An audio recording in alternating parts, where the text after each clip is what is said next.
In 7.3, we're going to use some of the same ideas from Chapter 5 about Riemann sums and 7.2, areas in between curves, to now find volumes of solids, certain kinds of solids that we can define pretty well.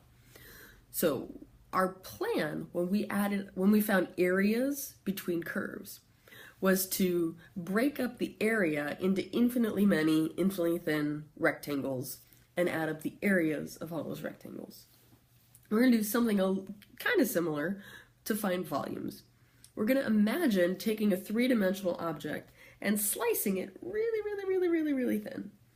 To find the volume of a slice, we would multiply the area of the face of the slice. So if you took a slice and you looked at it, so imagine a Kraft single, looks like a square. We'd find the area of that face and multiply by the thickness. Now in this case, the thickness is going to be a very tiny change because we're going to try to take our slices in fact, infinitely thin. So watch this. When we found area, to find the area under f between a and b, we could write the integral from a to b of f of x dx.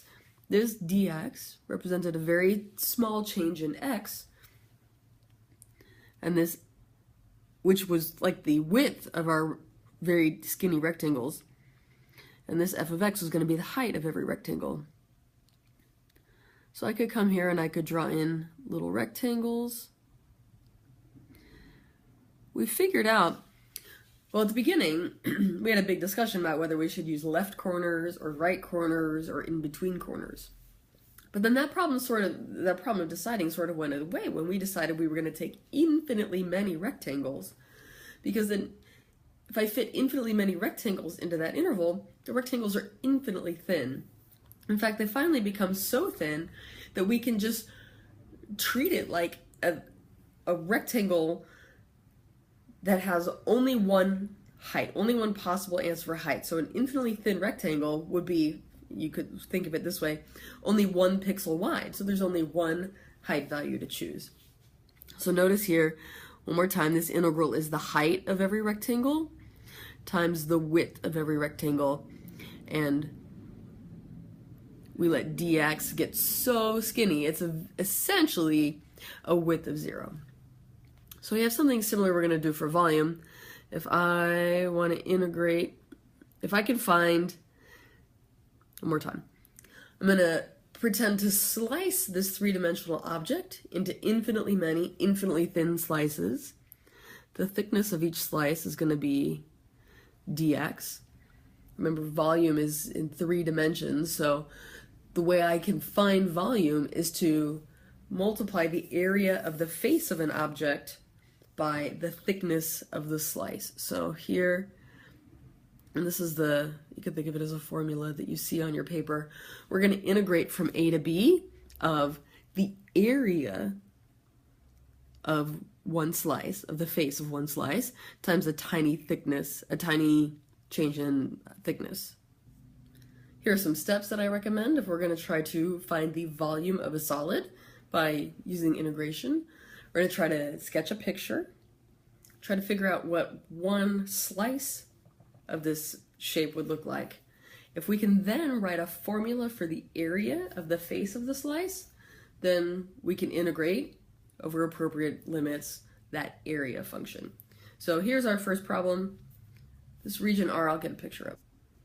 Now, I didn't give you a boundary function when I gave you your original paper. So this region R is going to be bounded by that vertical line at x equals 4, and that top curve is the function y equals square root of x.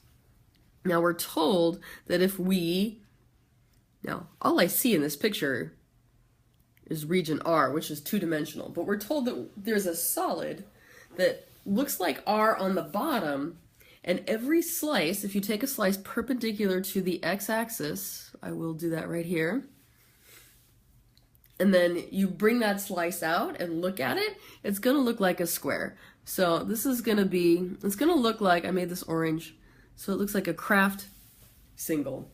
So here we go. That's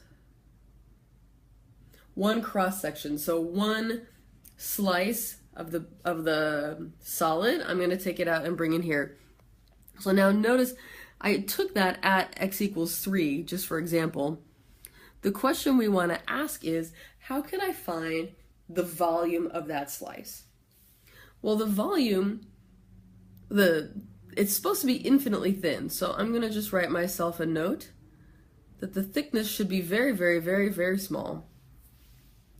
And it's a thickness that kind of goes from where x equals 3 to x equals a teeny, teeny, tiny bit more than 3. That's a change in the x value. The thickness is going to be a teeny, tiny change in x. Then the other question left to answer is, how do I find the other two dimensions for this cheese slice, right? So notice that if this is a square, then that side, whatever it is going to be equal to that side. So all I'm going to have to do is figure out a formula for this distance, which I'm going to put in red. Can I think of a formula for that distance? Now ideally, that formula is going to be a function of x so that I can integrate with respect to x. And notice I can figure that out. No matter what slice I took, what's the length of that red line I'm drawing? Well, it's this function, y equals square root of x. So this is going to be square root of x, which means the other dimension happens to also be square root of x. How do I find the area of a square?